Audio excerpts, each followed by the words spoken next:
Bonjour à tous, aujourd'hui on apprend à chuter plus vite en 3 étapes.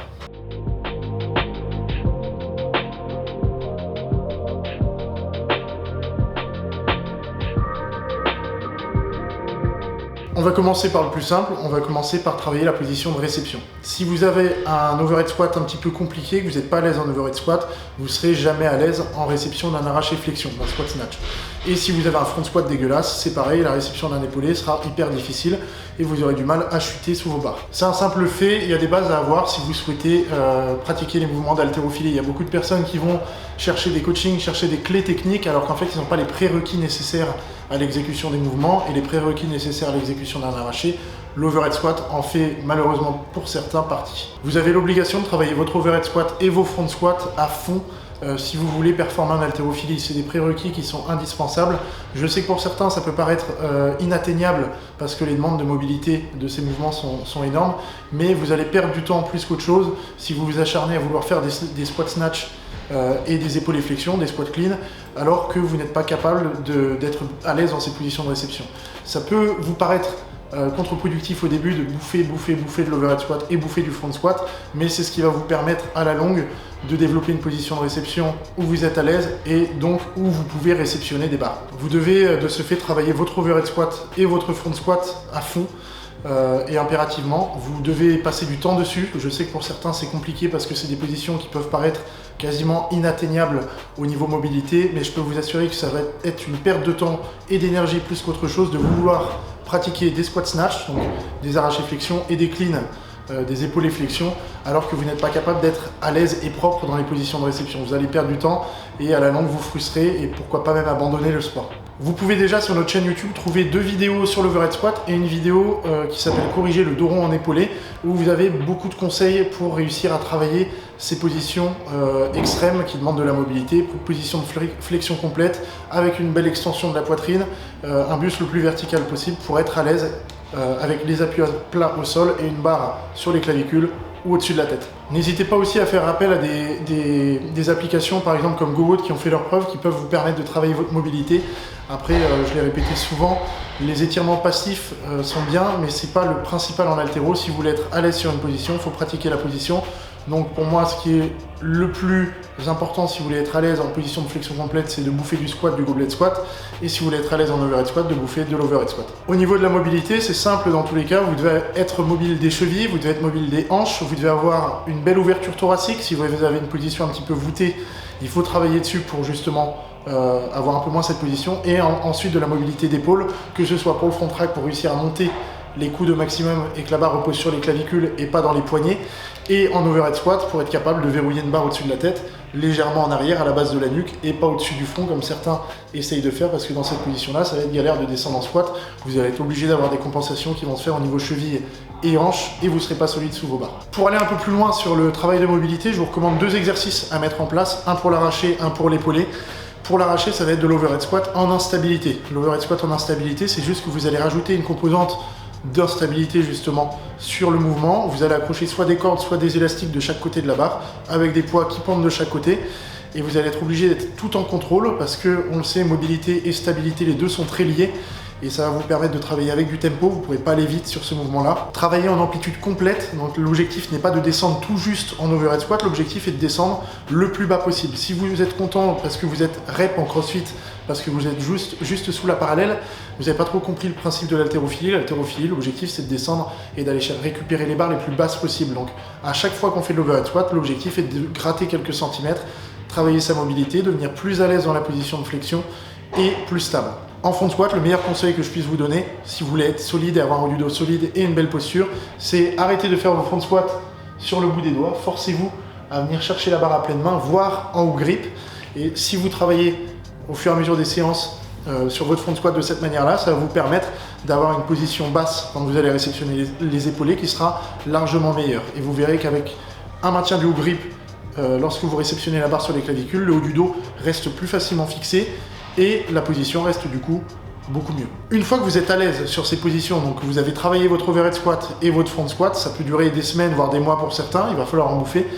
L'objectif suivant va être de travailler sur la réception dynamique. Donc l'objectif, ça va être avec de la vitesse, réussir à atteindre ces positions de mobilité extrême que sont l'overhead squat et le front squat, réussir à mettre de la vitesse sur une mécanique de chute pour pouvoir justement chuter vite. Cette notion va être importante principalement pour l'arraché, étant donné que c'est un mouvement où la demande de stabilité est un petit peu supérieure et la difficulté d'aller sous sa barre est un petit peu plus élevée aussi.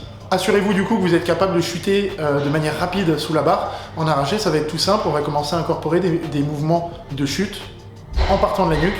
Donc ça va être du drop snatch, donc c'est de la chute sans élan, du snatch balance, de la chute avec élan qui va permettre de mettre un petit peu plus de poids sur la barre et donc au fur et à mesure du travail, de gommer les appréhensions qu'on peut avoir à aller sous une barre. L'intention lorsque vous faites les chutes, ça va être de synchroniser la reprise d'appui, on appelle ça, donc quand les pieds vont revenir au sol, et la réception d'épaule. Vous essayez au maximum d'utiliser la reprise d'appui des pieds au sol, il va y avoir un repère sonore, ça va claquer au sol, et en même temps, vous essayez de venir synchroniser avec les bras. Si vous êtes décalé sur la réception pied et épaules, ça va être beaucoup plus galère de réussir à réceptionner une barre. Vous allez sans doute et très souvent avoir tendance à réceptionner avec un petit temps de bras et à vouloir la contrôler. Donc on s'entraîne à aller chercher à synchroniser pieds et épaules sur les réceptions d'arraché. Plus vous allez être synchronisé entre les épaules et les appuis, plus il sera facile d'être emboîté, solide, stable et rapide en réception.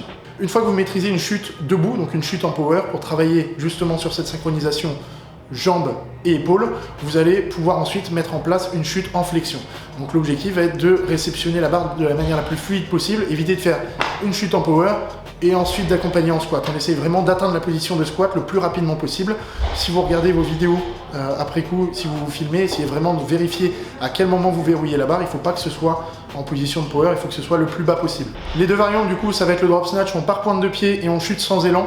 C'est un mouvement qui est un petit peu compliqué, surtout psychologiquement pour certains athlètes, étant donné qu'on doit chuter plus vite que sa barre en gros. Il n'y a pas de dynamique, on ne pousse pas la barre vers le haut.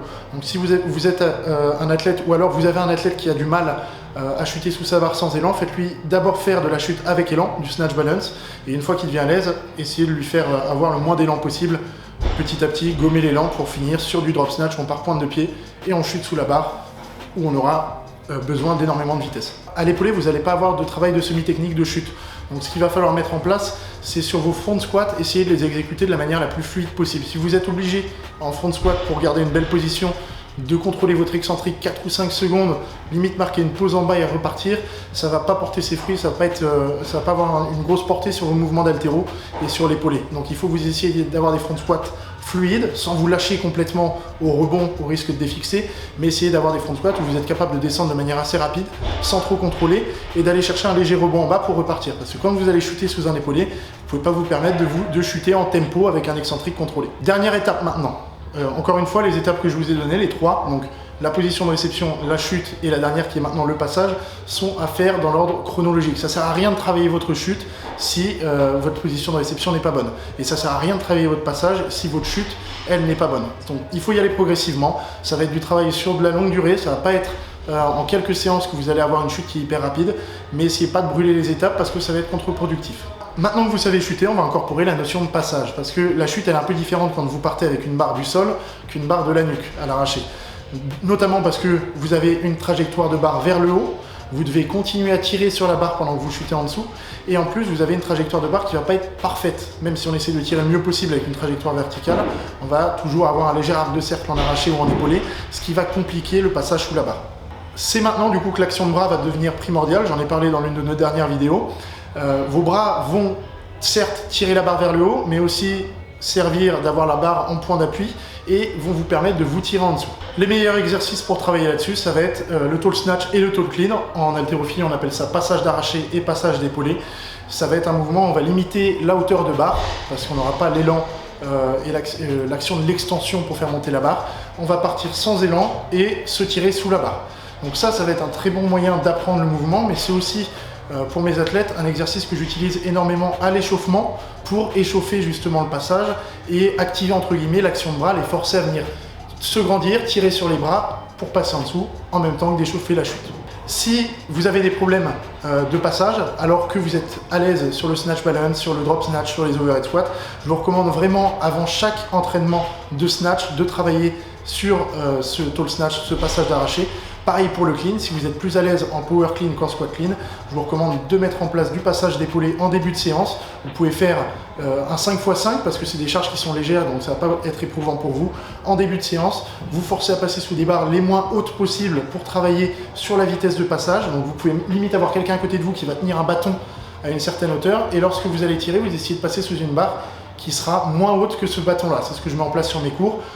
À l'arraché, j'essaie de mettre un bâton au niveau de la poitrine, à l'épaulé, un bâton juste au-dessus du nombril. Et il faut forcer les athlètes à tirer très peu, passer en dessous, passer sur des barres qui sont très basses. Comme ça, quand elles seront lourdes et que vous n'aurez plus la capacité de les monter très hautes, et ben vous pourrez compenser avec une chute et un passage qui sera très rapide et très efficace. Si vous êtes à la recherche d'une programmation, que ce soit en gymnastique, en force, en haltérophilie, en renfo, n'hésitez pas à aller sur powercamp.fr pour voir ce qu'on propose. En attendant, n'hésitez pas à partager la vidéo, à liker, à mettre la petite cloche pour les notifications et à nous suivre sur YouTube. Merci à tous et à bientôt.